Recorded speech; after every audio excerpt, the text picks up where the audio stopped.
Welcome to the West Hartford Board of Education regular meeting. It is Tuesday, September the 20th, 2022, and we are going to get started with calling our meeting to order. First, let us have the roll call, please, Charlotte. Dr. Chang. Here. Mr. Goldman. Here. Dr. Harris. Absent. Excused. Ms. Nezzarella. Present. Ms. Poland. Here. Dr. Steinberg. Here. Dr. Thomas Farquharson. Here. Student Representative Megan Murphy. Here. Student Representative Caitlin Striffcave. Here. Thank you. And Caitlin, may you please lead us in the Pledge of Allegiance?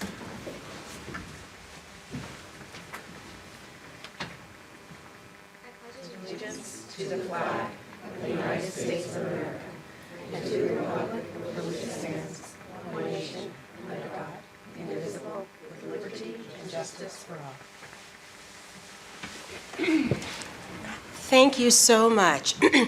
We do not have a revision to the agenda order, and it is now time for public communication. This is an opportunity where we're able to hear from you, your questions, your thoughts, your concerns. Each individual is allowed 3 minutes, and we have 21 minutes per subject matter. Please be mindful of the cards that Charlotte will hold up.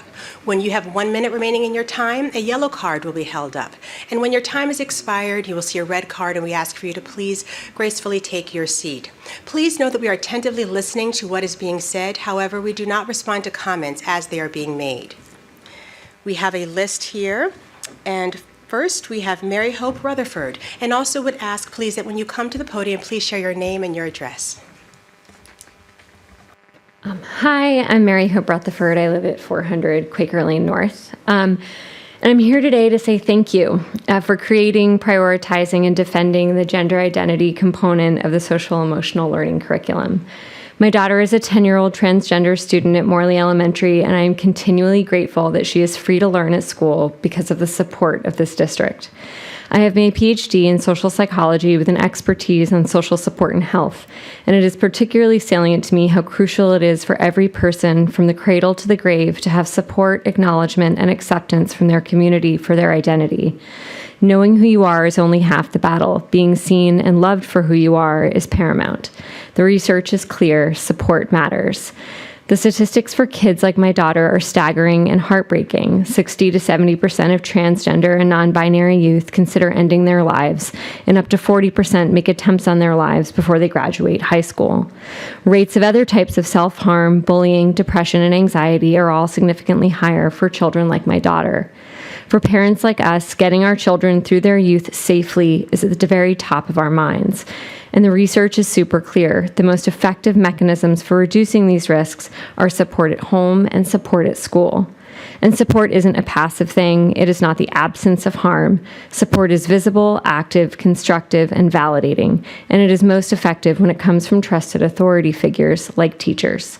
This curriculum is a central pillar of that support. And refraining from teaching this content would not make my child cisgender. Refraining from teaching this material would not make the kids incurious about her. It would just mean that they got their information on the playground. Refraining from teaching this material would not make trans and non-binary youth go away or stop a parent's child from being exposed to transgender persons. Refraining from teaching this material would not be a neutral act. It would be an act of aggression. It is not a nice to have. It is essential. It's the right thing to do. Acknowledging the existence of trans and non-binary persons is no more sensitive than identifying the existence of boys or girls. Teaching our children about the diversity in the world is not a matter of parental choice, but teaching hate and discrimination is. We can't control whether parents at home teach their children, implicitly or explicitly, that being non-binary or transgender is sensitive, bad, or other. But what we can control, what all of you here have offered, is a refuge from that kind of discrimination, a safe and truly inclusive environment for my child to learn. Because of your work, we have the luxury of having our conversations about school be dominated by friendship dynamics, what happened at recess, and who wore what in the hallway. You know, all the good stuff of 5th grade, and not the despair of self-hate and ostracism and fear. So thank you for this. Thank you, thank you, thank you, and I so appreciate your time today.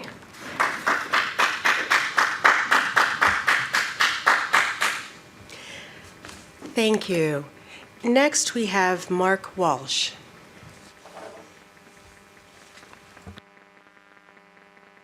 How you doing? Mark Walsh. I live at 33 Huckleberry Lane. I come here wearing two hats. Father first, who had 3 boys go through the education system. And this one I always wear proudly. I'm a retired Hartford firefighter who went on over 20,000 calls. And I bring this up because it's very important to my issue here. When I moved here about 25 years ago, I had 2 reasons to come into this town, and it was public safety and education. Now, how did I know you guys were strong in these 2 areas? It's because you were transparent, okay? I didn't come here just taking a guess or rolling the dice that West Hartford had a strong education system or public safety was important. Last year, we had a terrible overdose death of a boy at a middle school through a fentanyl overdose. It was transparent from almost minute 1. I was instrumental in outing Hartford for not having Narcan on hand. They don't have SROs due to some narrative they want to have. They got rid of their police officers who carry Narcan. Within days, that whole school system has it. I know we have it here in town. That leads me to the 2 deaths I recently found out about, one at a middle school and one at an elementary school. I really wasn't searching to see a name, gender, where they lived. What I want to do is find out what happened and what you guys did to mitigate the issue. I mean, for instance, if a student goes off by themselves to the bathroom, do you have anything in place to say, okay, how long? Do we send them in peers? Do we now send them in peers? I don't know what happened then. And I'm not saying I know any specifics because everybody has been silent. I emailed everybody in town. You know the only person who got back to me? Dallas Dodge. So what's that telling me? That's telling me that you're either preserving image or you're worried about a liability. Either one of them disgust me. I mean, how do we have a town where we lose 2 children and nobody knows nothing? We have no idea if you guys are doing anything to recover from these 2 tragedies. It's almost outrageous to me that, you know, again, wearing this hat, this is the most important thing. I used to go to tragic events all the time. And the one thing we prided ourselves in the Hartford Fire Department, me personally, was trying to figure out how to never duplicate what happened to everybody, but especially when we would go to events where children were involved. We would really go out of our way to find out what we could do to again, minimize or, you know, here's the funny thing is public safety, and you guys back it up. If you see something, say something. If you hear something, say something. But guess what? I don't think it exists in this town, because if you hear or see something, you're better off keeping your mouth shut. And you know what? I hope everybody in this room, including you, go up to this second sentence here. Getting close to our residents. Read that paragraph underneath there. I don't think you guys are meeting your obligation. Thank you. We next have Addie Lorden.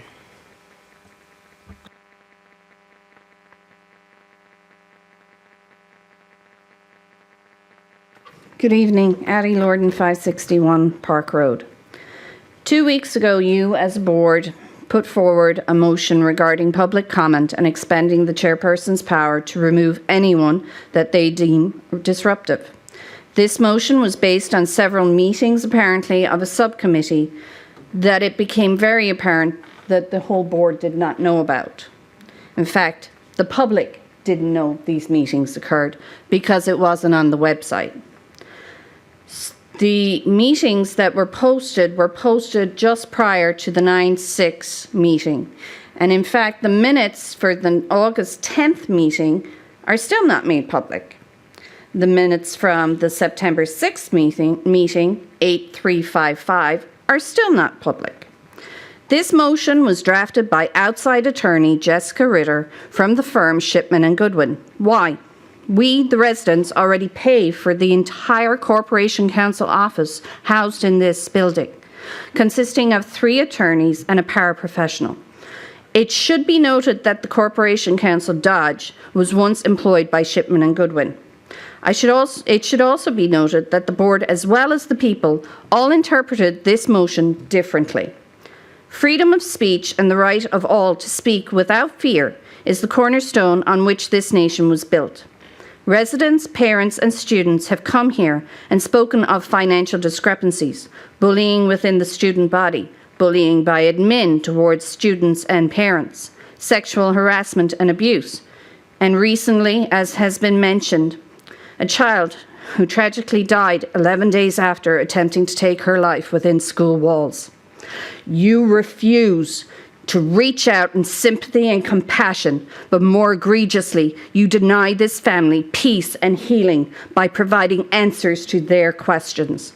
You tout equity, diversity, and inclusivity, but you forget humanity, which all three are based on. Thank you. Thank you. We next have Ellen Nichols.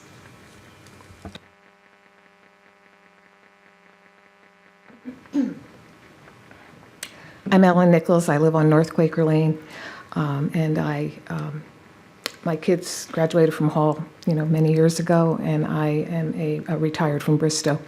I taught 6th grade there. I'm speaking tonight on the proposed policy 8533 changes, but first I have 2 things I just want to throw out there. First of all, I wanted to acknowledge that the curriculum page for each grade has been changed and updated to include SEL, instead of SEL being a separate spot where it was hard for parents to find. So thanks, Paul.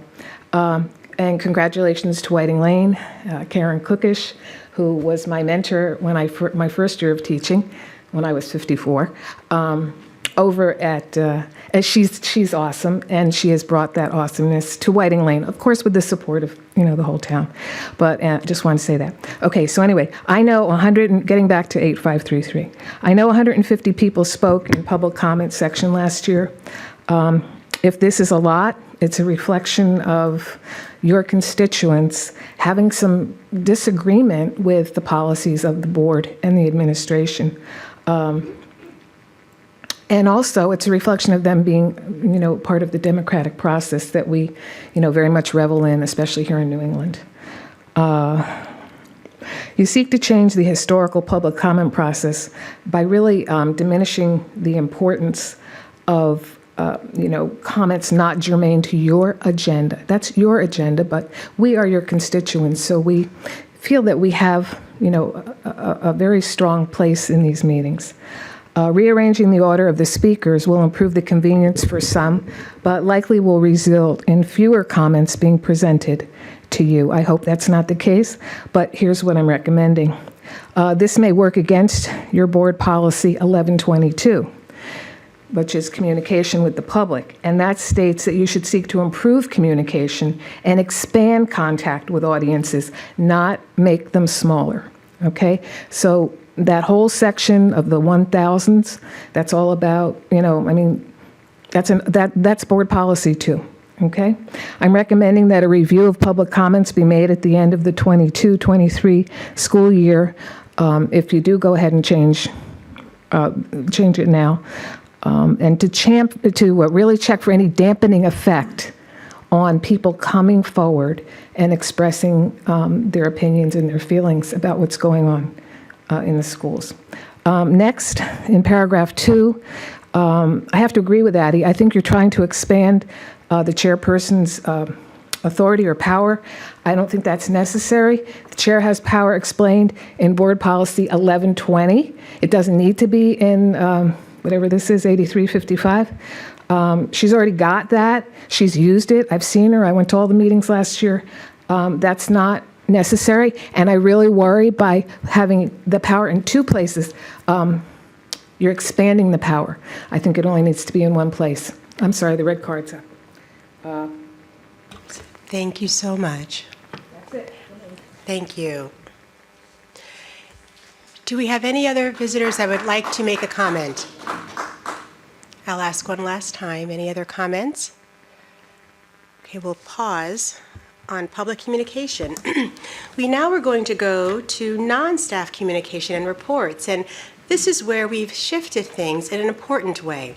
We are so honored to have our student representatives here with us, and always with us, and this year we have Caitlin and Megan. And typically, as we know, these student representative updates are given towards the end of the meeting. However, we certainly know that it's important to hear what they have to say, even in those moments when the meetings may be quite long. And we must respect that although they were elected to serve in this position, they're students first. they have priorities. And so we have shifted to where they're going to present earlier in the meeting. And if for some reason they may need to depart the meeting early, we certainly give them our blessing to attend to their primary job, which is to be students. So thank you so much again for being a part of our board. And we are going to start with Megan. Pleased to hear your updates. Good evening, everyone. So I just want to share, as the school year is underway, there's been many exciting accomplishments and achievements in the past 2 weeks at Conard. Actually, just this morning, there was a college board recognition breakfast, and a handful of students from Conard received various awards due to their excellence, but I want to highlight 2 students. They were actually both seniors, Thatcher Slocum and Elizabeth Zaire. They were both recognized as semifinalists for the distinction of National Merit Scholars, so we give huge congrats to them.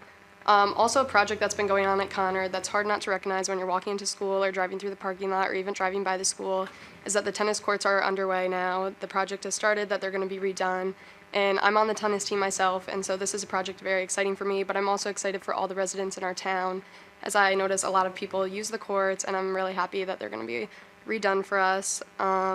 Regarding athletics, boys soccer had a 7-3 comeback win against New Britain last week, and it was their first big one of the season. But not only do I want to recognize their win, I want to recognize their coach this year. Coach Lewis is the first female coach in the program's history, and so that's awesome. And another team that reached success this week was the boys football. A team defeated Newington in their first home game, which was a score of 36-33. And I could not attend myself. I was actually out of state, but I heard from staff and students and everyone who attended that there was a huge sense of community and school pride, and we hope to keep that going this Friday. Everyone had a great time. There was a lot of positivity, and we really have a fun time cheering on all of our student athletes. And also at that event, there was Red Sea Leaders who organized a food drive. They collected boxes of pasta and cans of sauce, pasta sauce, and it was a huge success to get a lot of pasta and sauce for our local food drive. Another activity that has been going on at Conard is Unified Soccer has started, and this is a great way for everyone to be involved. A huge accomplishment is our 2023 Conard High School musical will be Frozen this year, which was recently announced. And the production is always amazing, but this year it's especially a great recognition because we're the only school in the state to be awarded the license to put on this production, and it was a very selective and competitive process. Also this week, this Thursday, Conard and I think Hall and 10 other schools, a couple of our students are going to go to the JCC to view the movie The Rescuers, which is about the Rwandan genocide, and they're going to have some food and debrief on their thoughts, which will be a great opportunity. One last thing is that college representatives have begun to come in to meet with our seniors. I actually attended one today, and we're just really lucky that they can come in and visit with us as we embark on this college application process. And just overall, the mood has overall been overwhelmingly positive. I said at the beginning of the school year something was different about this school year, and as I say, college representatives have come in, a lot of visitors, and all visitors comment on how kind, how happy and excited the students seem to be in school. Everyone's just really pleasant, and I think everyone's really excited to have a great year. Thank you. Caitlin. Well, it's no surprise that we have very similar things going on at Hall. Definitely all the college visits, very exciting. The first thing that we were going to mention, or I have on here, is all the sports games and meets and matches all starting up. Definitely a lot of fun. We had our football game, a home game last week, I believe. On Friday, we had pasta collected for our food drive, which was wonderful. And it was really exciting to see everyone in the stands, new Titans, all of it. It was awesome. And it was just a great time. I know there was a couple other games this past week that have been great. I know the girls soccer won 3-2 against Northwest Catholic, I believe, and girls field hockey won against Avon and another team. I forget which one we played, but we won. It was very exciting. And overall, it's been just a really great season so far for a lot of our teams. It's been very exciting. So sports have been great. The clubs and activities have really been getting into their groove. I know first week of school is a little bit tricky because everyone is starting everything, but now we have a schedule going. We have people showing up consistently. Like a lot of auditions are over. I know for the Hall Black Box, they're putting on a production of Comedy of Errors, and so their play rehearsals are up and going, which is awesome. We also had our College Board National Merit Scholar recognition this morning. We had our semifinalists, our commended students, and also our recognition of the Hispanic and African American scholars, which was wonderful. The other thing that we are doing this month, which has been very interesting and exciting, is we have National Hispanic Heritage Month, and so we have like a trivia game going on in the morning. So Mr. Zatoun will ask a question to the school, and whoever can email him the fastest with the response gets the prize. So it's very exciting to have everybody out on their phones and getting ready. And apparently Mr. Zatoun gets like a huge flood of emails all at once. So, and just to end off, I do wanted to give a little bit of a bathroom update. It is still the nicest bathroom in the school. It is still very shiny and still very popular. So I have definitely seen my share of bathroom pictures and selfies in the new white shiny. So I wanted to mention that since it was a high point. Yes, it was a high point last time. It's still a high point. So thank you so much. Wonderful. Thank you. Thank you both so much. Moving on to unfinished business, which we do not have any at this time, and now we will go to new business. To setting the date for the June 2023 high school graduation, and we have received a recommendation that the Board of Education vote to set the date for this year's high school graduation on Tuesday, June the 13th, 2023. Passing it off to Superintendent. Sure. If you remember, a couple of years ago, we were given the authority to go ahead and set the date without having to, normally we'd wait until after the storm season and do our best guess at that time. And so we're able once again this year to set it for Tuesday, June 13th. That currently is the last day of classes. And again, with the understanding that, as you know, seniors are done ahead of time with their exams and such. And so that will be our set graduation date. And then if we have snow dates and such afterwards, that will go beyond that. Okay. Thank you. Any questions? Well, first I will seek a motion, and then we'll have discussion if need be. Seeking a motion that the Board of Education vote to set the date for this year's high school graduation on Tuesday, June the 13th, 2023. So moved. Thank you, Ari. Is there a second? Second? Thank you, Deb. Discussion. Just out of curiosity, there's no alternative, is there? Well, no, we have to let them graduate, Ethan. Yes. No, that would be- Okay, sorry. No, we think by then they've probably earned it, but you can check with them if you. No, that's fine. No. It's As far as an it's like a alternative give me. date. I mean, it's a given. I assume. No, what we've done in the past is when we get closer to that, if we need to establish a rain date, we'll usually do that something afterwards. We'll do it like the day after, but we make those decisions much closer to the thing. But we do this date so that parents and families can go ahead and plan for the event. All right. Any other questions or comments? All right, with the motion on the floor, let us now vote. All of those in favor, say aye. Aye. Any opposed? Abstentions? The ayes have it. All right, seniors, get ready. Clock starts. That's right. Moving on now to B, revision of authorized signers of the ED-099 agreement for child nutrition programs. And we'll have Liz Hewitt to come before us, and we have a recommendation that the Board of Education designate Andrew Morrow as authorized to sign the ED-099 agreement for child nutrition programs and claims for reimbursement, and, in his absence, that Elizabeth Hewitt be authorized to sign claims for reimbursement. Passing it off to you. Good evening. As a way of background, we have a formal agreement the district does with the State Department of Education in order to run all of our nutrition services programs. This agreement allows us both to do our reimbursement claims on a monthly basis and to enter into other agreements that we need to do with our nutrition program. They request that 2 representatives be authorized to do so. Typically, it's the superintendent and myself, the director of finance and planning, and they ask that when there are any changes to those personnel, that you authorize the new personnel to be a signer on the agreement. Thank you. Any questions? Comments, teammates? All right, seeking a motion that the Board of Education designate Andrew Morrow as authorized to sign the ED-099 agreement for child nutrition programs and claims for reimbursement, and in his absence, that Elizabeth Hewitt be authorized to sign claims for reimbursement. So moved. Thank you, Jason. Is there a second? Second. Thank you, Claire. Any discussion? All of those in favor, say aye. Aye. Any opposed? Abstentions? The ayes have it. Thank you so much. But you're not going anywhere because we have quite a bit. All right. And next, we have the ratification of the West Hartford Board of Education Security Union contract. And we have several persons coming, Mr. Julio Duarte and Ms. Ann McKernan.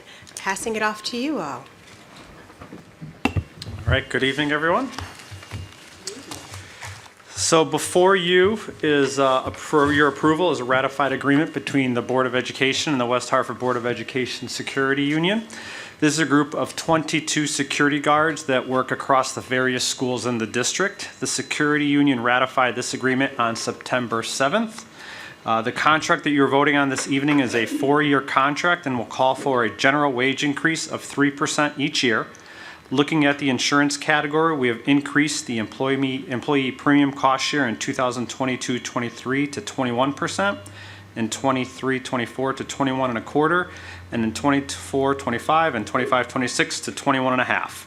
In addition, related to the pension category, we have increased the employee premium cost share in 22-23 to 6%, in 23-24 and 24-25 to 6.25%, and in 25-26 to 6.5%. So that summarizes the agreement. As always, I did want to take a moment to thank all of our security guards for the work that they do day in and day out to ensure the safety of all of our students and our staff.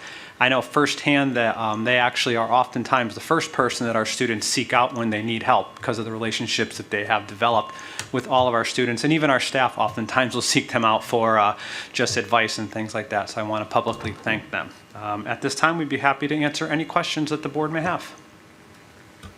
All right, teammates, questions, comments? Ethan? Yeah, I was assuming you would answer the question before I asked it based on last year, but I assume this is within the budget? It is. The amount was included in the adopted budget for the current year. Okay. And then the second question is, you mentioned that the percentages went up. What are they currently to the 21? As far as health and pension? Yeah, the two. So currently, the health contribution is 21%, so that is the same in the first year of the new contract. Okay. For retirement, currently, the percentage is 5.75%. That's going up to, I thought it's- To 6%, and then 6.25% and 6.5%. Thank you. Other questions, comments? Jason? Yeah, thanks for the report and working with the union for this contract. I'm curious if you can comment on the recruitment and retention for the security officers for the schools. Is there a lot, do you see more retirements now, or have you been hiring, or are these folks that have just, as you said, been in the school system for a while? I think it's a good mix. You know, I want to give Eric Dempsey a lot of credit. He does a great job of having amazing relationships with, I think, folks that are not only in the West Hartford Police Department, but also with throughout, so that when we have openings, we're not only getting really highly qualified folks, but we're getting folks that I think there's a unique skill set when you're looking at a security officer and what you're looking for. And sometimes that is a little bit different than what you may have in a law enforcement person. And so he does a great job of making sure we get the right fit for each building as well. You know, a difference between working at perhaps the elementary school and at the high school and doing some of those. So it has not been an issue. And again, I think I got to give him a lot of the credit for all of that work. Other questions, comments? All right, seeking a motion that the Board of Education ratify the negotiated agreement between the West Hartford Board of Education Security Union and the Board of Education for the period of July 1, 2022 through June 30th, 2026. So moved. Thank you, Deb. Is there a second? Close second. Thank you, Ethan. Any discussion? All of those in favor, say aye. Aye. Aye. Any opposed? Abstentions? The ayes have it. Thank you so much. Moving right along to D, ratification of the West Hartford Board of Education cafeteria workers contract. Before you for approval is a ratified agreement between the Board of Education and the West Hartford Board of Education cafeteria workers. This is a group of approximately 60 extremely dedicated employees that work throughout our various schools in the district to provide over 4,500 nutritious meals each day to our students. The Cafeteria Workers Union ratified this agreement on September 2nd. The contract that you're voting on this evening is a 4-year contract. Looking at the insurance category, we have increased the employee premium cost share in 2022-23 to 15.5, in 2023-24 to 15.75, and in 24-25 and 25-26 to 16%.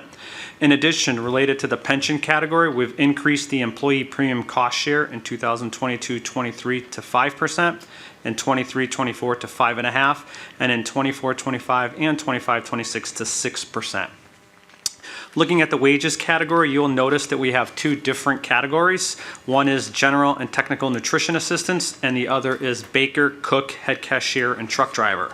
The charts on page 4 and 5 outline the specific wages for the various categories over the duration of the contract. To summarize the chart, in 2022, members on steps 1 through 6 will move up 1 step to the newly established pay schedule, and step 7 will receive a 2% general wage increase. Then for the following 3 years, steps 1 through 6 will move up a step and receive a 2.5% general wage increase, while step 7 will receive a 3% general wage increase. So that summarizes the agreement, and as always, I did want to take a moment to thank all of our outstanding cafeteria workers for the work that they do every day to not only create a positive atmosphere in our cafeteria that allows students to relax and socialize with their friends, but also to provide nutritious meals for all of our students. We would be happy to answer any questions that the board may have. Thank you. Questions? Claire? I'm just curious, the step 1 at 15, what was it previously at step 1? I believe the step 1 was around $14.38. It was moved in order to comply with the minimum wage requirement of $15, which starts June 1st of 2023. And I also wanted to thank all the cafeteria workers. A lot of people don't know the relationships they develop with the kids, and they know the kids, and there's a lot of interaction. It's not just about food. Thank you. Other questions or comments? I'm also be repetitive. In budget? Yes, so the cafeteria workers are included in our nutrition services fund, which is self-supporting. So it's not part of the general fund, but when we developed the budget for the nutrition services fund, this increase was contemplated. And did you want the same? I'm sorry? It does. And did you want the percentages as well? Okay. Other questions, comments? All right, seeking a motion that the Board of Education ratify the negotiated agreement between the West Hartford Board of Education Cafeteria Workers Union and the Board of Education for the period of July 1, 2022 through June 30th, 2026. So moved. Thank you, Ari. Is there a second? Second. Thank you, Jason. Any discussion? All of those in favor say aye. Aye. Any opposed? Abstentions? The ayes have it. Thank you, thank you. And on to another. E, ratification of the West Hartford Police Employee Crossing Guards Association contract. All right, last but certainly not least for today, before you for approval is a ratified agreement between the Board of Education and the West Hartford Police Employee Crossing Guards Association. The crossing guards are managed by the West Hartford Police Department, but are officially board members, board employees. This is a group of approximately 40 employees whose roles and responsibilities center on ensuring that all of our students get to and from school safely each day. These positions are part-time, so there is no medical or pension benefit earned by this group. The agreement calls for a wage increase in 2022-23 of 1%, in 2023-24 of 1.5%, and in 2024-25 of 2%. There is also a slight increase in their life insurance benefit from $9,000 to $10,000 for active employees and $4,500 to $5,000 for retirees. So that summarizes this agreement. And as always, I did want to take a moment to thank all of our dedicated crossing guards for the work that they do day in and day out. Whether rain, sleet, or snow, they're there with a smile on their face every day, making sure that our students get to school safely. We'd be happy to answer any questions that the board may have about this agreement. Questions, comments, teammates? Deb and then Jason. Just a comment, actually. I just wanted to thank the crossing guards because they are, I would say, the most visible of our employees across town. And so as you drive around town, whether you have a student in our school system or not, these are the employees that you actually see out there, like being an ambassador for our school system, and they do such a great job. And if you drive the same route on a daily basis, you tend to see the same crossing guard, and it's sometimes year after year that you see the same person helping kids across the street in the mornings and in the afternoons. And I just think it's a great way for the community to see representatives of our school system. So thanks for all the work that you do. Thank you. Jason? Yes, I want to echo the thanks. Many who who go out into traffic and to make the crossing passable for our students. So I wanted to ask because I wanted to ask about the recruitment and the employment of the crossing guards, because some have noticed, including myself, that some crossing guards have sort of retired or maybe ended, and there are police officers who are attending the crossings, and was wondering if that was a part of sort of new contracts being placed, and if there are openings for crossing guards, can we encourage people to apply for those? I don't know if you were looking to. Go ahead. No, I think there's always openings, and I know that through the town, that people can certainly apply to that. I know that, again, as someone like Deb, who would see the same people every day, would, take the Dunkin' Donuts gift cards for the holidays to them, which I would encourage everyone to do. There is a sense, and I know that when someone is ill, when someone has a conflict or whatever, that it is that the West Hartford Police do step in and handle those intersections in that time to make sure that everyone is safe there. I think it's as Claire said, I think this is really valuable tonight that you're seeing the contracts for our crossing guards, for our security, for our cafeteria workers, who we don't normally think of having such a great influence with kids. But these are the behind the scenes, these are our frontline people who are working day in and day out, and oftentimes maybe the first one who sees a student in the morning, a bus driver, a crossing guard. They may be the ones who have that kind word at lunch, or the security guard who, frankly, when I was at Bristow, our security guard was another counselor, someone that I could trust to go and talk with kids and work with kids. So I think it's great that you're seeing all three tonight. Yeah, I appreciate that, Andy. I want to just piggyback on that because I think that is something that oftentimes we may not think of. I think back a lot to when I was in the building, is that I may not, and normally wasn't the first face that a child would see. And oftentimes it is one of these folks, and just really, we would always focus on like starting the day right for a child.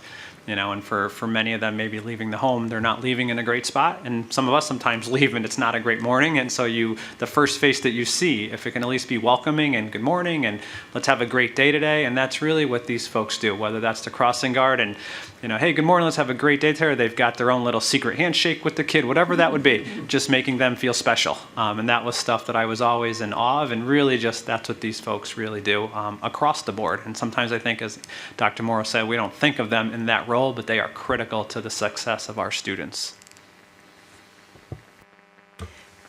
Thank you. Other questions or comments? Ethan? I got two. One is unusual, so. Yes, so this is fully funded in the adopted budget. Okay. Second question, is there a matrix you have that shows all the different unions and the timing of them? Because we had a lot of them last year, had a couple more this year. So I'm just trying to get a context of, are they all done for 3 years, or are they going to, say again? Yeah, so we can certainly share that. At this point, we were making up, I think, last year a lot because some things had been on delay. So we are in a really good spot now. I think right now we've really got the one left is WHAA right now. Okay. And I think that's really it for this year. It'll be another 2 or 3 years before you see them again. Just by Okay, the so they're cycle all that done they're in on. one lump. Correct. I was just trying to get it.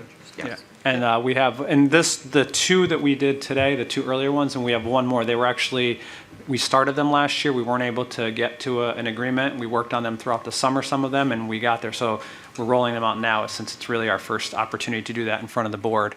But some of these were really done last That's year. good. So we have one more at the, I think it's at the next board meeting we'll have It here. would be just helpful to see a matrix. I realize from what you said that we won't be getting any more other than the one you just mentioned, but at least it just puts the context of this is, done for 3 or 4 years. Yeah, absolutely. All right, thank you. Other questions or comments? Before we go to vote, I just want to echo what my colleagues have shared, certainly so in terms of appreciation for all of these contracts that we're speaking of, but also all of the roles that others play. And I'm saying this firsthand because this week, with my mommy hat on, first thing in the morning, I had sweats on, had to drop something off at the school, and security office, as every young person was going in, have a fabulous day, have a fabulous day. And I stopped and I looked back and I just smiled and I was like, well, you too. And it put a little pep in my step. And that was just wonderful, wonderful. So just to see that, and then as Deb described, crossing guards, waving and greeting others. And as Claire mentioned, in terms of nutrition, it's more than food. It's food for the soul when the cafeteria workers know their young people. So just thankful for all that all do in helping our village here. So with that, seeking a motion that the Board of Education ratify the negotiated agreement between the Town of West Hartford Police Employee Association and the Board of Education for the period of July 1, 2022 through June 30th, 2025. So moved. Thank you, Ari. Is there a second? Second. Thank you. Thank you, Deb. Thank you, Deb. All right. Thank you so much. Is there a discussion? All in favor, say aye. Aye. Any opposed? Abstentions? The ayes have it. Thank you so very much. And now, moving right along to staff communications and reports. We now will receive our superintendent's report. All right.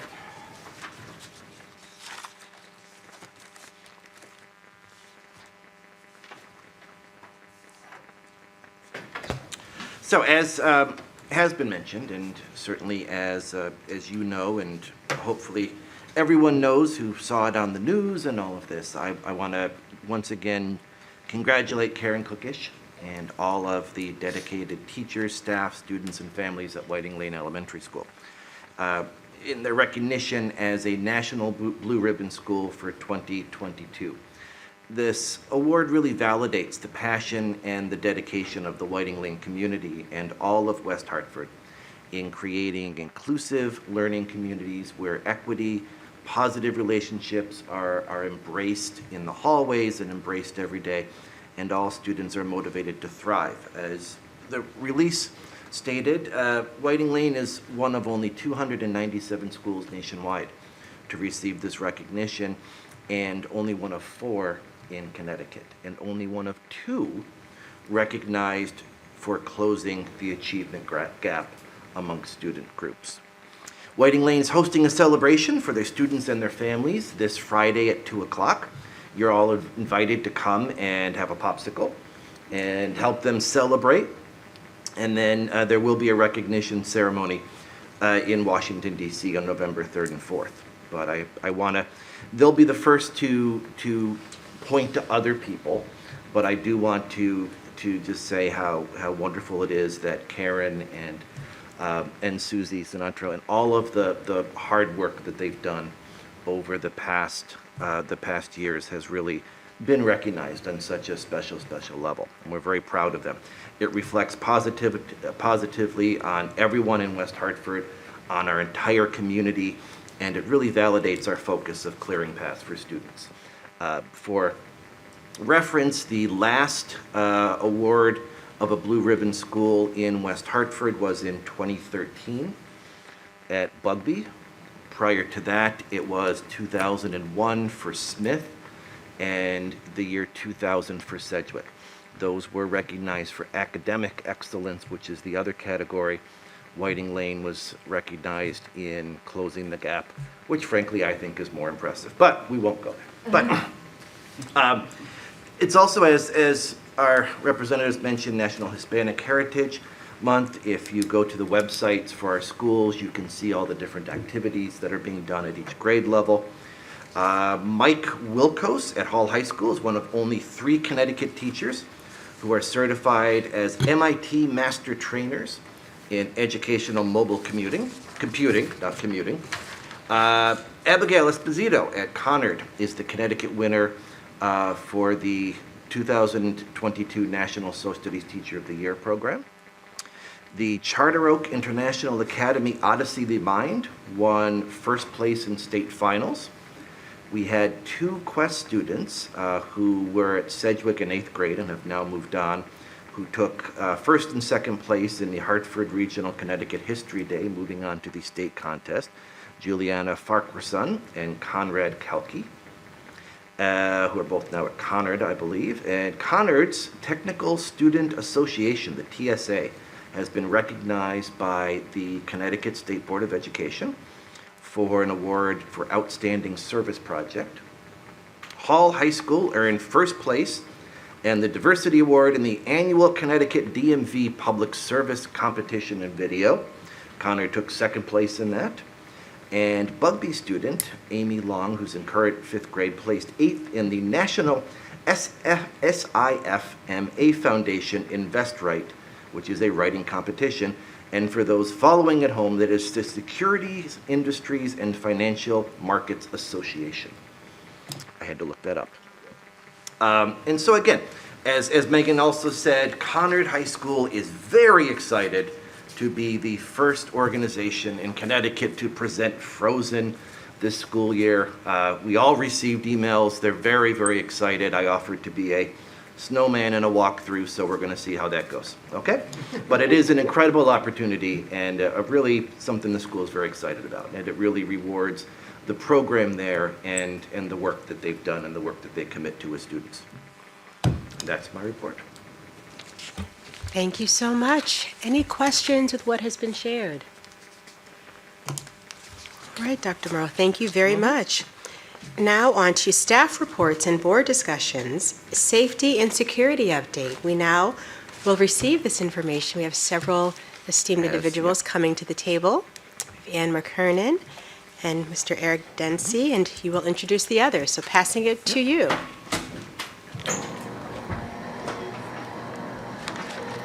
As they're getting set up, if you don't mind, so this is really a presentation that we've done for a number of years, and with COVID and such, we weren't able to bring our partner in West Hartford Police and really have this update. But it really focuses on a partnership that is focused both on a hard approach to security, the physical things that we all see, the enhanced offices, the doors, all of that, but also really focusing on a soft approach, the threat assessment, the work that we do with students, the counseling pieces, and really the identification of threats through anonymous alert, through other mechanisms, because really we know that's where the gain is, and that's where true safety lies, in students feeling comfortable and being able to share that in school. So I'm going to turn it over to Assistant Chief Riccabon and Ann and Eric to go from there.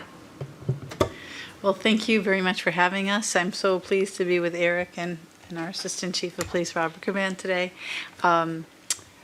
As Dr. Morrow has led us off, there's nothing more serious than we take than school safety and security, and not just the physical plant, but certainly the emotional well-being of our students and staff. It is our #1 priority and something that we think about really every moment of every day. I can say that in all confidence. And we take a multi-pronged approach to this, which really starts out with our work in our lessons. And let me just move ahead. Our work with our lessons start in all parts of our curriculum, and specifically in our social and emotional learning curriculum, which really focuses on self-awareness, focuses on self-control, focuses on communication. These are very important lessons for many reasons, but these help students to express themselves, to understand themselves, to speak with adults, to form relationships, not only with adults, but with their peers, to understand their peers better and to understand themselves. So the work we've been doing in the area of social emotional learning, not only in the curriculum when we're doing community lessons or advisory lessons, but throughout the curriculum, let's say in a social studies lesson, or when you're reading a piece of literature together. All of those opportunities to form bonds and create strength among our students helps them and helps us to get to know them better, to understand each other better, and it's an enormous component of our work. So our targeted lessons, very important.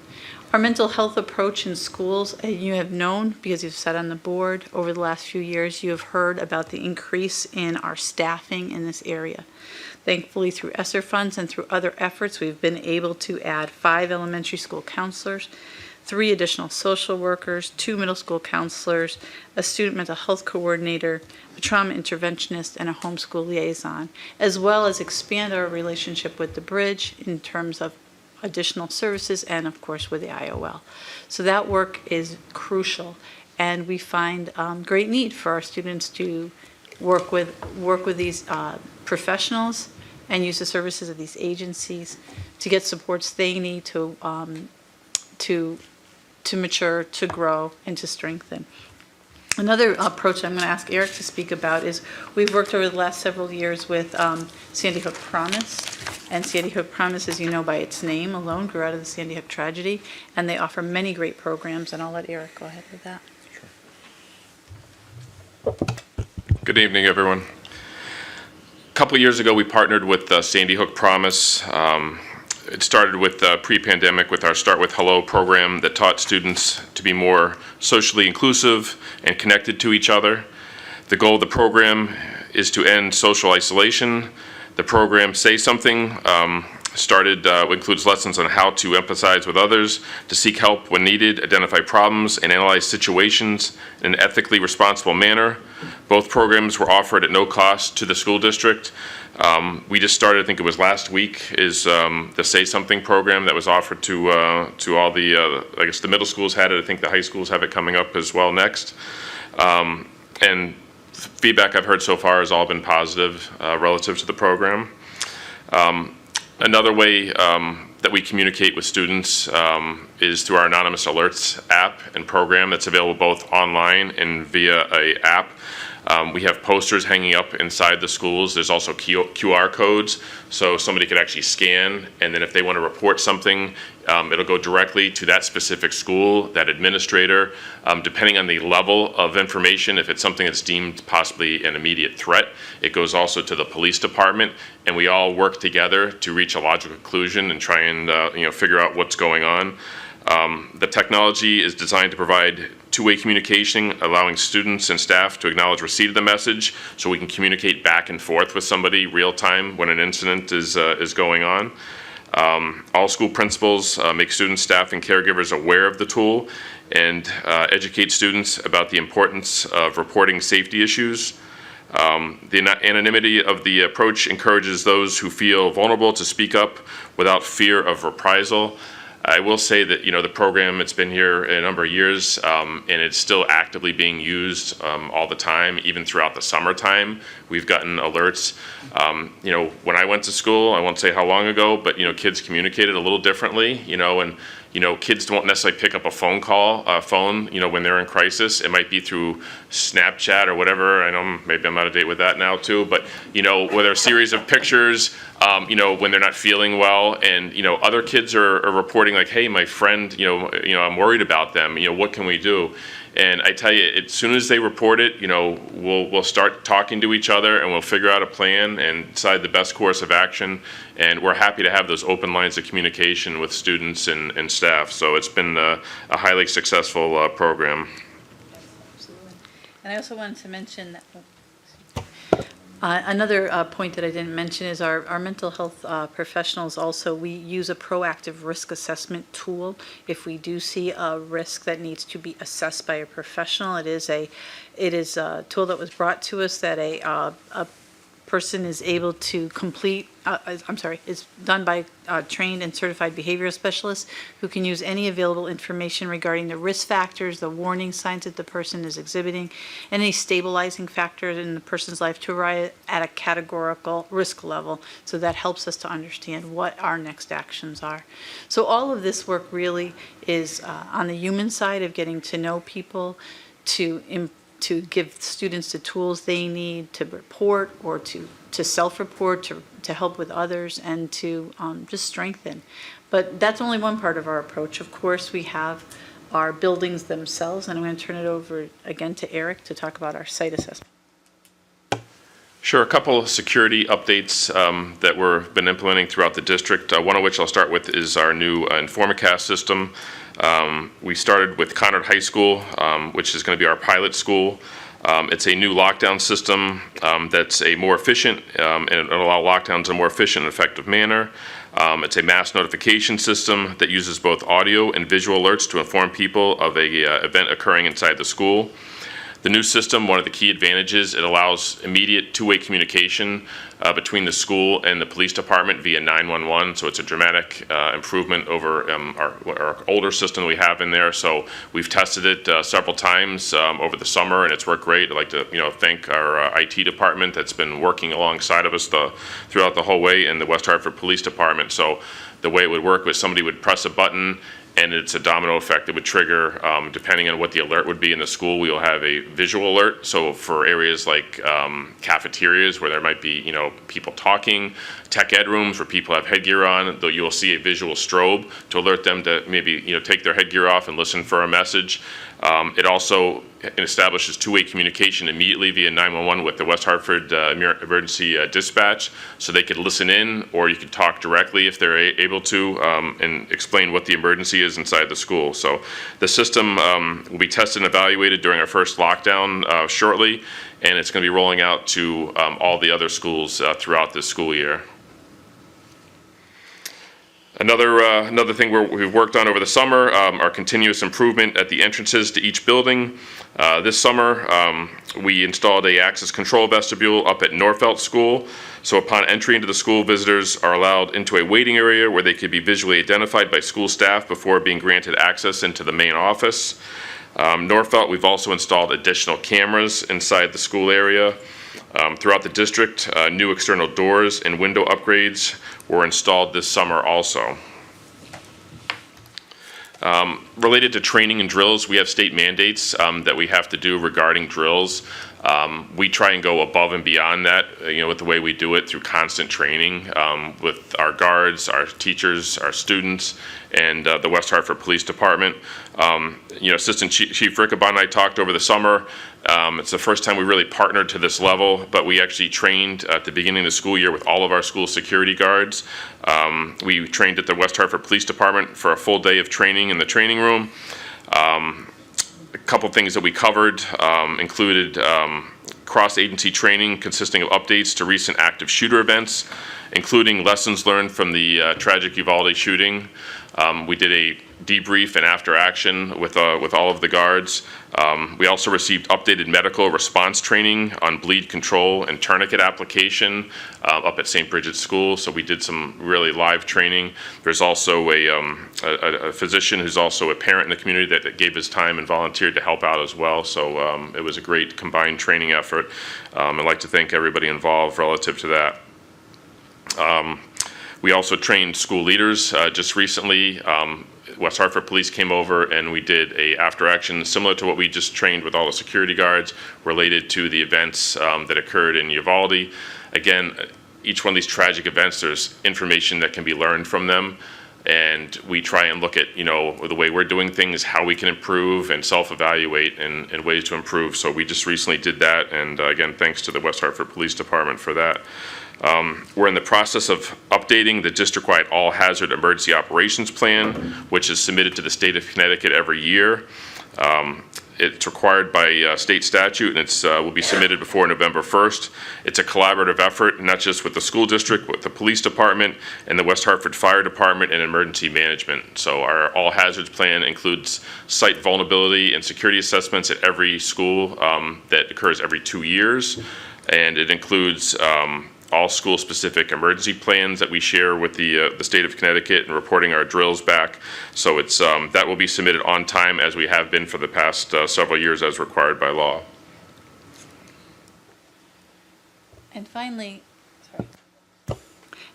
beyond our lessons and our work at sites and our mental health, it is our daily interactions every day with our students. And as you saw in the various contracts that came before you just a few moments ago, it may be security guards, it may be school cafeteria workers, it may be school counselors, it may be our friends the SROs or our security guards, but it is in our daily interactions where we really get to know each other and understand each other, and our vision for our students, our vision of the graduate that we embed in all of our messaging.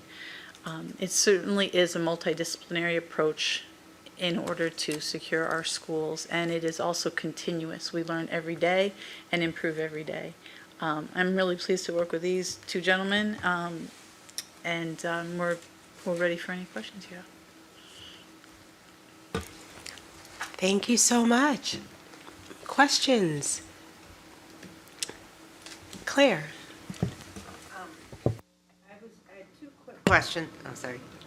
quick questions. One is with anonymous alerts, have you seen it? Do you track the number, and what kind of trend are you seeing since you put in the program as far as increase or numbers of its use? Well, I was just actually with the high school assistant principals today, and we were talking about looking at our data from an anonymous alerts. I'm a little bit new to the position, as you know, so I can't speak at this moment about trends, but I could probably get you information on trends. But I can tell you they were talking about it. Let's look at our trend data now versus last year. So I know we can pull the data and look at it. I haven't done it myself yet. I can share, if I can jump in for that, because it's something that we've worked with for a number of years. We've had it in place, and there's been a real value to the program. Not from a, where it's great that we're, finding out if people are doing things wrong. We're finding out if people need help. And that's really been, it's been great over the years. It started a little slow, but I would say in the last 3 years, there really has been a steady stream of support that we're able to identify. It's become a trusted way, I think, for students to share concerns that they have about a friend, about something they see online, because I firmly believe that students want that feeling of security. They want that feeling of safety, and they want people to know if people need help. And so that's really where the value's been. We can certainly pull together, and Ann can send that to you about we can look over the last couple of years, but we've definitely seen the program's value again and again with that. It's really been a valuable tool for us. It's nice that they trust it. And over time, you find out you don't get in trouble or you don't get outed for helping someone. And then just a quick, I'm not sure about the data, but are all buildings key card access? And are they also auto lock if the only way in is through the key card unless a janitorial staff might have keys? Correct. All buildings have key card access. A while back, we kind of eliminated most of our physical keys because, they can kind of get lost, from year to year. So we have key card access at every school building. In addition to that, we also provide key card access to our partners with the West Hartford Police Department.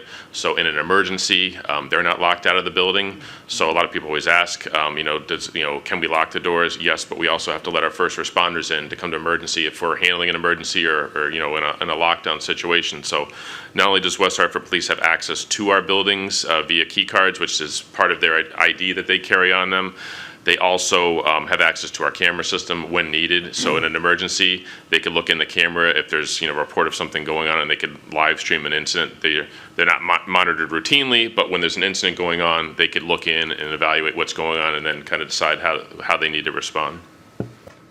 Actually, when you're at a school, if you are around outside and you notice that some doors have a blue piece of tape at the door that indicates the doors that have the key card access for first responders. Yeah, we try and make it, each building, sometimes I don't even know when you look at a building, because each building has its own unique design and shape. So what we want to do is make it an expedited entry into the building. So when a police officer, that might come from a different part of town or not, be familiar with that particular school, they could quickly scan the building and identify this is the key card access point that I can get into the building. So that's part of why we did that, that numbering or, color coding system. Other questions, comments? Ari, yes. I just had a quick question about the new lockdown mass notification system in Formacast. Who initiates the lockdown? Like who has access? I was just thinking, because when you were saying do the student, if something happens and a student is present, are they able to do that or notify? I just didn't know how the system, kind of what triggers the system. So eventually, when a system is rolled out, key stakeholders, which will be school staff primarily, mainly like administrative staff, will have the ability to activate it in the office, and they'll also have remote access as well via their phone. There will be some built-in safeguards, obviously, because if somebody has a young child and they happen to be on a day off and they're, going through and watching Sesame Street, we certainly don't want them to click and put Conard into lockdown. So we've looked into that as well. We also are going to have access with the West Hartford Police Department. So if an emergency is going on and we might not know about it, like the next street over, there's an imminent threat, the police department will be able to access and put the school into secure the school or secure the classroom or into lockdown as well. So they will all have that. And also, all staff are trained that they can call a lockdown from their classroom via the traditional PA system, because in the event a system like this fails for whatever reason, or it's the current technology, we don't want them to have to rely on calling the office. They could self-report, because if they are on the other side of a large building and there's something that they're observing, they are trained to access the PA system and call the lockdown first, because it's important to get everybody into their safe spots and then notify the proper authorities from there. Thank you. Other questions, comments, Deb? Yes, 2 questions. How many of our schools have the man-trap system right now, and how many do we have left to get that installed?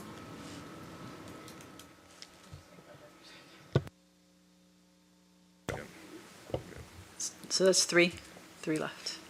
3 left, if I believe. I'm counting off the top of my head. 3, I think. Yes, yeah. Yeah, 3 left. And those are in the works, I imagine. Yeah. We have various solutions in development for each of those, yes. Super, thank you. And I wanted to just call out Assistant Chief Riccabon. Thank you for being here. And you were a household name in our house when my kids were really little. They would come home and say, Officer Riccabon came to school today. So it's nice to see the partnership. I wanted to ask you, how quickly can the police get to each of our schools if needed? Do you know what the approximate arrival time would be? Our average response time for any emergency calls is about 2.5 to 3 minutes. Thank you. So, Now, we can also add, and Eric can share instances where an alarm has been set off accidentally, and we've had a much faster response time by the police, to the point where we had to have someone out front waving them off before.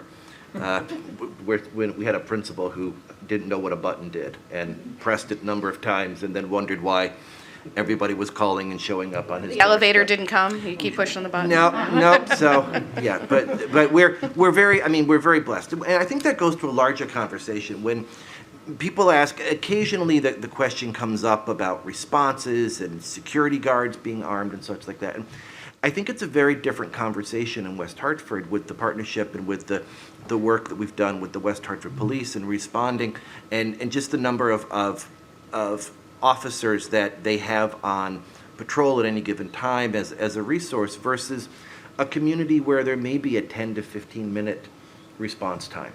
And I think we're very lucky, we're very blessed to have an instant communication.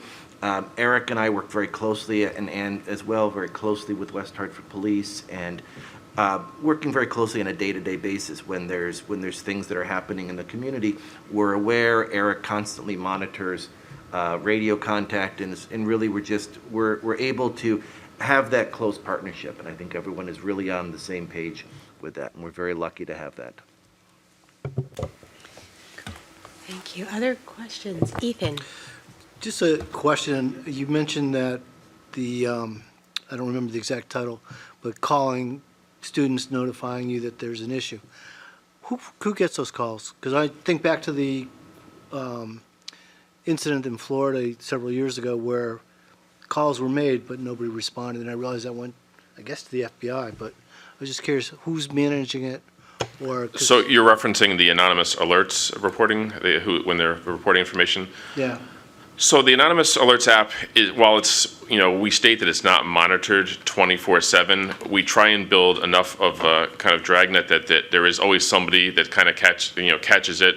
I've had conversations like sometimes with, Dr. Morrow at 1 in the morning, and he answers his phone. I'm like, okay, well, that was quick. And I'm like, did you happen to see that? So it's district specific. It's categorized, so if somebody, and not trying to diminish what somebody reports, but if somebody reported just like a minor incident that occurred on the bus, that'll go directly to the school administrative staff who will be able to handle it in the morning. But there is a level of tiers built in there. So if somebody, deems something like an imminent threat, it goes not only to the school, it goes to our administrative staff here, and it goes to the West Hartford Police Department. So a lot of times, a couple times, something might have been categorized like wrong when it was more of a minor incident. And Assistant Chief Riccobon's calling me like, hey, do you need our help? And I'm like, no, we've got this covered.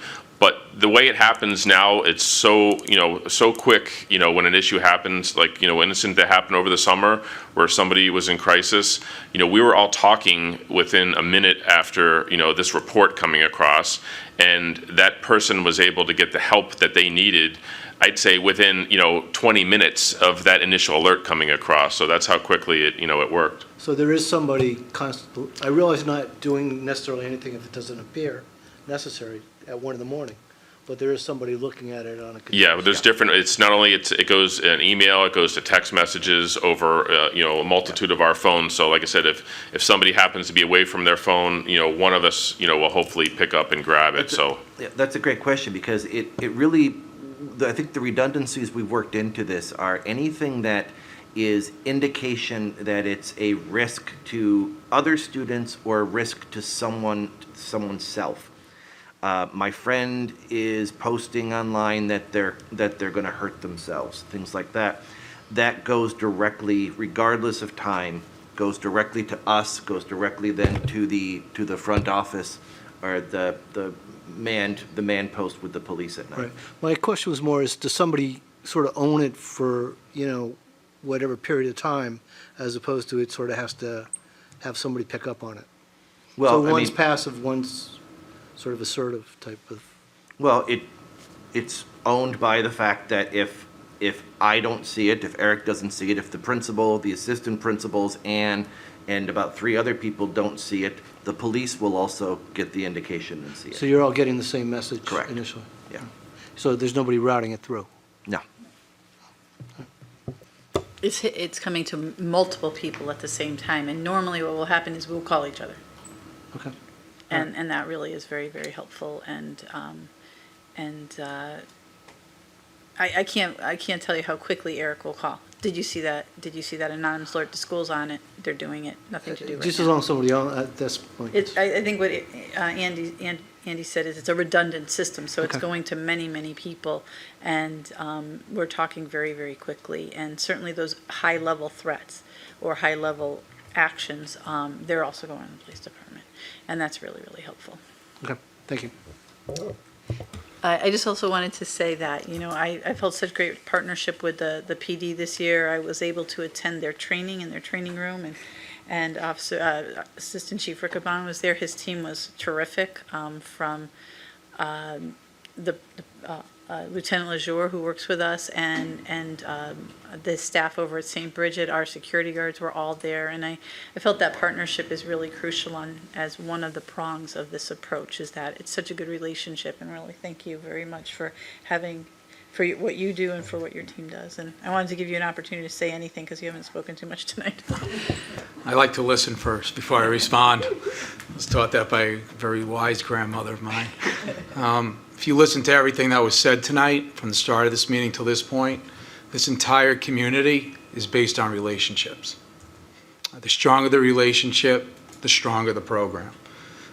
You heard cafeteria workers that had relationships and custodians, and it's the same thing that we own here as well. It's the relationship that we've had with the school district. We've been in the schools since the 1970s. This is not something new to West Hartford. West Hartford was a pioneer in this, and the safety of the students that you see before you, safety of every child in this town is paramount to everything that we do, that we decide, that we implement, that we execute. Whatever word you want to put in there, that's what we're doing each and every day. Every time an incident comes in, we'll sit down, we'll talk about it, we'll make sure that we put the policies and procedures in place, not to wait, but to get ahead of something. We don't like to wait. We want to try to get ahead of something, because when parents drop their children off at school, we want to make sure they feel they know that they're safe. And again, the relationship that we have is what drives us every single day. So on behalf of the PD, thank you. To the students, thank you. To the board, town council, everyone that supports us. That's how we get things done, and that's why people feel safe in the West Hartford School District. So thank you for everything. I appreciate it.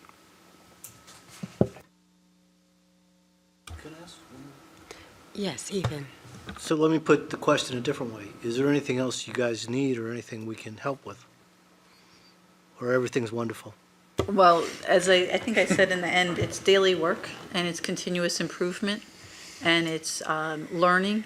And I think from every aspect of the school district, we are always questioning, what else can we be doing? So in talking to Liz Hewitt today about budget and positions and what we have to do on that side, or talking to Eric about maybe the next school safety feature. It's just the work is never going to be done. It's constantly keeping our eye on the work and knowing that, as Assistant Chief Rickabon said, we all know it is relationships with our students, getting and speaking with them every day and getting them to speak with us.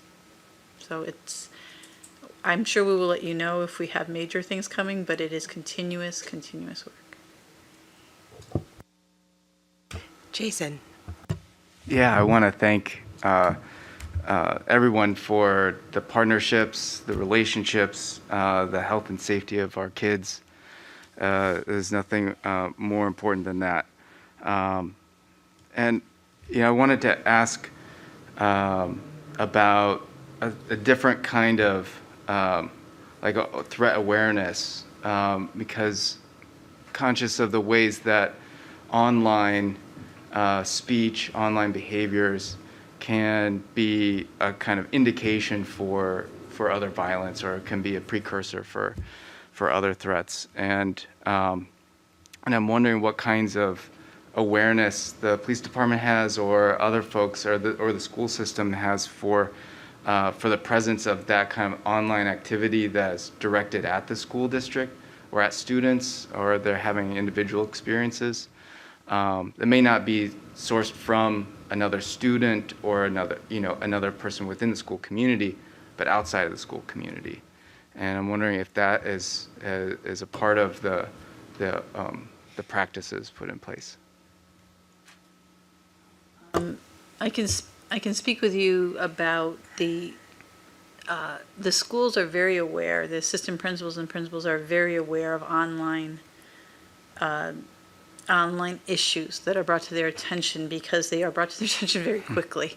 When things are going on between kids, among kids in the schools, it is spread online very quickly, and they get involved they're very quick to respond, because the students will show them what's happening, and the students will, and I was, as I said today, I was meeting with the assistant principals today, and that was one of the topics. We can't completely control it, but we can address it all the time, and what kind of behaviors are not acceptable, and what kind of behaviors need being addressed and being remediated, and in some cases held accountable. So for student-to-student kinds of issues, it's part of everyday life, unfortunately, in schools, that they'll see things and they'll be working on them, and they're very clear that that kind of interaction is inappropriate and against school policy. Another couple ways that we communicate, we talked a little bit about the anonymous alerts, which also has the availability of kids to share links, videos, other things, which has been very helpful in the past. So, if somebody's posting something inappropriate, we could actually look directly at that as well. We communicate, I communicate almost daily with my liaison at the police department. We were faced with the TikTok challenges and everything that have been going around. Connecticut, through the Department of Homeland Security, has what's called CTIC, or the Connecticut Intelligence Center. I get briefings daily and weekly regarding that, as well as the police department. So if there's any sort of emerging trends or any information that's going on, that information is shared, and we could talk it out amongst ourselves as far as the best way of handling it. From the police department's point of view, it's a three-pronged approach. First of all, the school district does a great job with the curriculum, because I had the pleasure of teaching in the schools for 6 years as officer friendly through the elementary and the middle schools. So the curriculum that's been implemented by the West Hartford School District, where you're addressing, I'll give you an example, internet safety and social media. When I first started teaching that was all the way in the 9th grade curriculum. By the time I left the Community Relations Division, it was in the 5th grade. So it shows you how we're always assessing what's going on. So what's being taught in the schools is number one. Number two is relationships again. The relationships the students have with our SROs, our community resource officers, the teachers, because that's how we get the intel and the info. Something's happening, a student trusts somebody, they go and they let them know, and that filters its way back up. And then the last thing, I'll place it back on the parents. So the parents have to be involved. Parents have to know what their kids are looking at, what their kids are sending out, what their kids are texting. So it's just not the people in this room to keep this community safe. It's everyone that's saying stuff tonight and the parents that are watching at home, because they're your children, right? So you should know what they're doing, what they're on, what's on their phone, what's not on their phone, and what they're doing on the computer. So when they find stuff out, as we look through some of the incidents that happen around the country, parents did know, and if that information got passed on, that they were on inappropriate sites, if they were texting something, if they were bullying, if you give that to the appropriate people, especially here in West Hartford, we can help out. We have a lot of resources. If I could just piggyback for a second on that, I think one of the best interventions that we've probably had in the last 5 years, and I think Eric would agree, as he was really integral in developing this as well with our pupil services department, is the proactive risk assessment tool that we have. And it came from that need of, well, someone posted something online that we think is threatening to other students, or someone has been identified as oftentimes through online behavior, because frankly people feel, for whatever reason, freer to perhaps say and do things online that they would in person.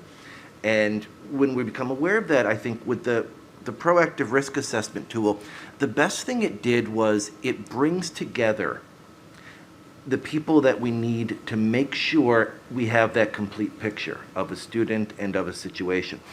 I've seen proactive risk assessments once completed that are over 20 pages. We bring together the police, we bring together the student, the parents, the teachers, the records, we bring together outside contacts, we interview friends, we really get that sense of what's going on here and what is really the risk level, and we make that determination with the team. And so I think in the past, as the Assistant Chief alluded to, there's been gaps, not here, but certainly in other places, where someone knew that this was a problem and that information wasn't conveyed or wasn't getting to the right people. We make very sure that before we make an assessment that someone is safe or unsafe, that we have the information that we need. And I think that's been an incredible tool for us. And I think it's really made us feel better about a lot of situations, and that we're taking that time to work with mental health experts and to really have a sense of, was this really just a bad choice made in the heat of a moment due to anger, or is this something that is much more indicative of the possibility of someone who may be a long-term a long-term threat to himself, herself, or other students. And so I think that's very positive. Thank you. Claire, yes. I appreciate your comment about the parents. I'm just wondering, what has the district done or can the district do to help the parents become a little more savvy? Because the kids are so savvy, and apps and understanding, because some of the things that kids are doing with technology, we don't understand anymore. And to monitor or to have some kind of understanding, are there parent education programs through the PTO or anything to help parents out? I have been aware of some programs in the past, both through Community of Concern, which has done quite a few different programs for all types of issues that might relate to this topic, as well as principals have set out many things in newsletters, and I know there have been parent presentations in the past. I'd have to check on how recently they were, but I know there have been in the past, and certainly the weekly newsletters are always opportunities to share information about programming that's coming up, and as I say, I know Community of Concern has been great on all kinds of mental health issues, all kinds of safety issues, and that goes out to our parents regularly. Yeah, I'd like to piggyback on that. It was probably pre-COVID, but we did have representatives from the West Hartford Police and the state come in, I believe it was at KP, that we did a whole social, basically online, awareness for parents that was very well attended. That was right before the pandemic hit. We'll also have plans this year. We already have dates on the calendar that we're going out and with the West Hartford Police Department and meeting with each individual school and parents and PTOs and having those discussions with them as well, since we're kind of getting back into group settings again. So that's one of the things that we have on the calendar that we're doing this year. Other questions, comments? Thank you so much for the presentation. Thank you so much, too. Don't leave just yet. Just want to also say thank you so much as well, just hearing with you, sharing and presenting how you are essentially on call. And that is greatly appreciated. Those are things that may not often be spoken of, but we recognize that. And thank you so much for your dedication in that regard. And Assistant Chief Riccobon, thank you for your service. Thank you for all that you do. And may I ask, I really appreciate you highlighting the importance of relationships and all of the levels, the tiers that play a role in what helps sustain the partnership, the relationships. May I be intrusive and ask for you, and if you don't care to respond, that's okay, what motivates you? And I say that because you seem, there seems to be a level of commitment that's more than just a job. And then with you also talking about teaching as well, helping to educate. I'm just curious, what inspires you? Okay, first of all, I'm off probation, so I can speak freely now. Chief Rick will be happy. I've been a coach for 31 years. I've been blessed with having great teachers in my life that probably without them, I wouldn't be able to be in the position that I'm sitting in today. And I know for a fact that our society is only as good as the students we have in our schools. Right? We keep going, so we have to pass that torch on to the next group behind us. And when I came to West Hartford, I knew that. When I applied to be a community resource officer for 6 years and teach in the schools, that was done with purpose to understand what's going on. And I think there's no greater gift, and I say this with my swim team and the parents when I have my parent meetings. When a parent gives you the trust of their child, there's no greater gift. When they drop them off at the schools, and they drop them off at sports programs, and they are saying, I trust you with my child, there's no other greater gift than that. And then to watch them grow up. In my sport of swimming, I can get the kid on my team at 7 and watch him grow up till 18. There's not a lot of sports you can do that, and sharing those life experiences. So when I see that, I know it. And like I said, the West Hartford Police Department allowed me that venue to go and teach, but then also be out there in the community, because it is a special community. It's a wonderful community. And to have a positive impact on a young adult's life, like I said, what other greater gift there's there? Thank you, and you got me a little choked up there. So with that, we will say thank you so much again. Take care, stay blessed, and we'll be in touch. All right, thank you.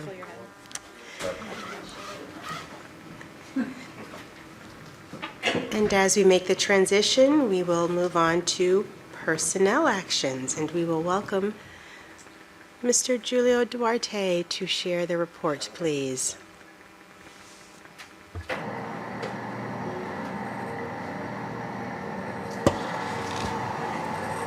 All right, good evening again. So our personnel report can be found on page 10 of your packet. As you know, the district policy requires that we update the board every month on any change that we have for our certified staff, both teachers and administrators. Again, I know that I covered this during our opening schools report, so I'll just provide you with a quick rundown of the data. All of the changes that you see here are really reflective actually of May, so you'll see some additional folks in there. And the difference here too is you'll see the specifics for different folks that we hired and some of their educational background and things like that. But the overarching numbers, as you can see in the report, is that we had 26 resignations, 3 leaves of absence, and 8 retirements. We also hired 71 contracted teachers, 24 interim teachers, 8 administrators, and 3 interim administrators. And again, the difference between a contracted teacher and an interim teacher is that a contracted teacher is someone who we've hired, and we plan on having them here long-term and supporting their growth through the process, whereas a interim teacher is here. Again, we're certainly supporting them through the process, but they're filling in for someone that's out on leave for whatever reason that may be. So again, I'd be happy to answer any questions that the board may have. Teammates, questions, comments? All right. Oh, pardon me, Claire, yes. I was just curious about, there's about 15, 16 teachers on step 2. Is that sometimes their first year teaching, but yet they come in with some background? No, so actually, if you look at the new teacher contract, there is no step 1. So the contract that we agreed to actually removed that step 1. So all of the teachers coming in are on step 2.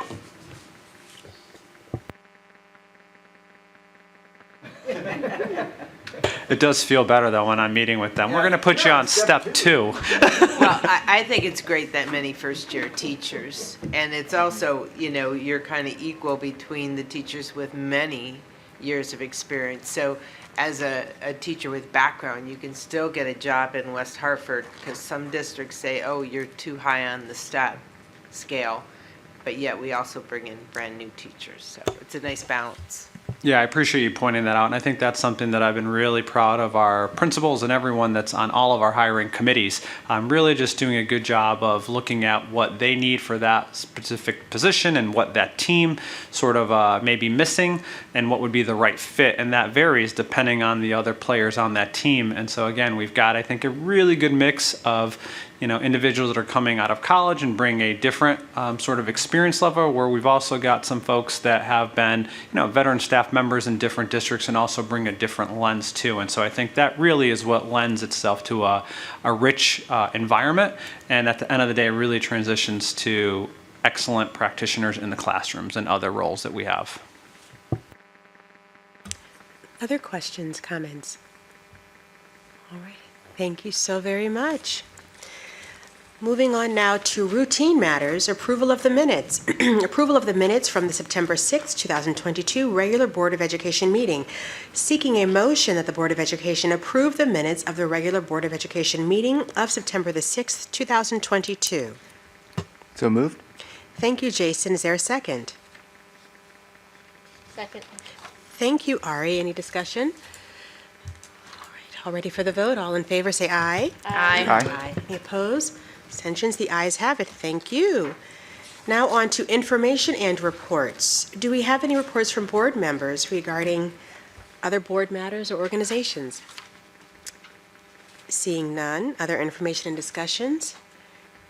Not at this time. On to future business. Announcement of future meeting dates. Tuesday, October the 18th, 2022 will be our next meeting right here at the Town Hall in room 314. Followed by Tuesday, November the 1st, 2022 at 7 p.m. right here again at the Town Hall. and then followed by Tuesday, November the 15th, 2022, here at the Town Hall at 7 o'clock. Do we have a request for any future agenda items? Seeing none, do we have any visitors here that would like to make a comment? Seeing none, we do have an executive session, and I am seeking a motion pursuant to Section 1-210B10 of the Freedom of Information Act. I move that we enter into executive session to discuss communications privileged by the attorney-client relationship. Is there a second? Seconded? Thank you. All in favor? Aye. Aye. Any opposed? The ayes have it. And in doing so, would like to invite Attorney Dallas Dodge, Dr. Morrow, and Assistant Attorney Cynthia Latour to attend the executive session. So we will pause at this time. Could I make one suggestion? Yes. You might want to indicate, if you could, that we won't be returning back except just to close the meeting afterwards, and obviously the students can. All right, Absolutely, yes, thank you. So while we depart to go to the executive session, we will be coming back just to gavel out and state the time. But while we are in executive session, students, please go be students, and we'll see you the next time. Going to pause for now. Take a 3-minute break. Yes.